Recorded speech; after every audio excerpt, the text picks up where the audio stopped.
Heddiw ma, cheesecake di pobi.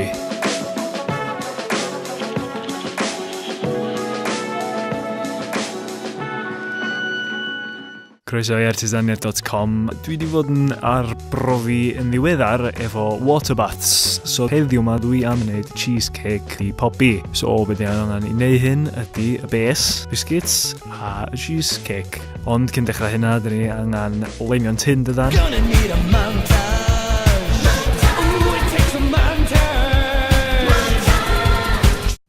Montage over. Edrych ar buttery biscuit base. So unig beth di hwn ydy just digestive biscuits wedi crysio fo llaw. Chi eisiau prosesu os ydych chi eisiau. Gynnu fi mynaf. A bach o fenyn tawdd. Dwi redio bach o cinnamon a ginger. Iddi hwnna hefyd am bach o flas. Unwaith mae hwnna di mixio gyd fyny. Gach chi wedi'n gwasgu fo lawr fewn i'r tin efo mug Starbucks. Yr unofficial sponsor.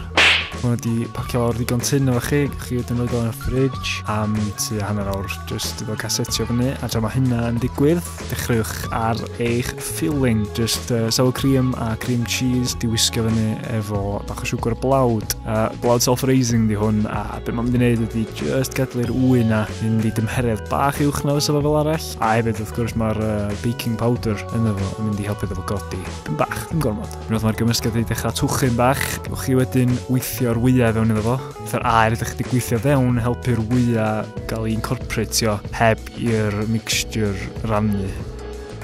Maen nhw wedi dat gilydd fewn i'r tin a fo, hopefully the base di oeri ebyn o'n, o'n pwynt sy'n ydych chi'n croesi'ch bysaf, unwaith mae hynna di wneud, gach chi fynd i'r main event, sef y water bath ei hun. So, beth gynnu fi fyma ydy tin rostio efo cake tin yna fo. A beth dwi wedyn yn mynd i wneud ydy roed yr springform tin yn y cake tin i amddiffyn y springform rhag cael dŵr yn sipio fewn iddo fo. Pam dwi'n neud hyn? Wel, mae aer yn reit wael am gynesu pethau. Mae dŵr yn ei job lot gwell. So, syniad tynol hyn ydy defnyddio'r dŵr yn yr roasting tray i cwcio'r cheesecake yn lle yr aer yn y ffwrn, cos mae o'n cael ei gresu trwy darglydiad a ddim darfudiad.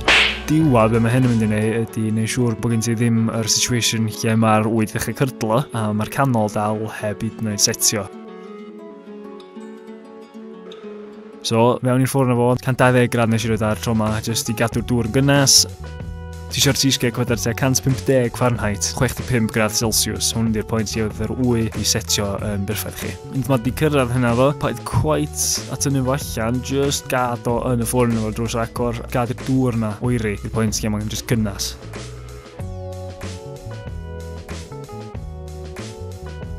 Wedyn gyd dynnu'r cheesecake allan a roed o'n syth fewn i'r fridge. Ni'r fat na ail galedu. 3 neu 4 awr wedyn, nes i sheetio bach a roed o'n y freezer. Oedd o'n parod, dacor o. Tynnu'r base allan o'r springform, tynnu'r papur off o'r ochr, tynnu'r bol off base y springform, a wedyn peelio yr papur oddi dan fo. A na ni, cheesecake wedi gorffan. A dim bad ni. Mae'r top di cwcio'n hafal, dim di collapsio na'n byd fel e. Mae'r ymylon bach yn fler, ond maen nhw wedi setio dyn nhw heb cydlo. A mae'r canol hefyd yn union rhy mor smooth sy'n ideal. Eto di'r pure yn di dangos drwod yr hira. Mae lot o'n wedi suddo i gwylod y gacan. So eich tro nesaf sy'n ni'n iwsio... O, dwi'n gwybod, actually, fe sy'n ni. Experiments dwythaf gan i tro nesaf. Ond, am y tro, os ydych chi'n mwynhau hwnna, gewch chi weld sydd wedi gwneud yr pure wsos nesaf. Ond os ydych chi'n methu disgwyl tan hynna, ydych chi sbinio ar y recipe ar y wefan, links yn disgrifiad isod. Ond am y tro, geithyn dwi efo artisaniaid.com. Diolch am watchad, a welach tro nesaf.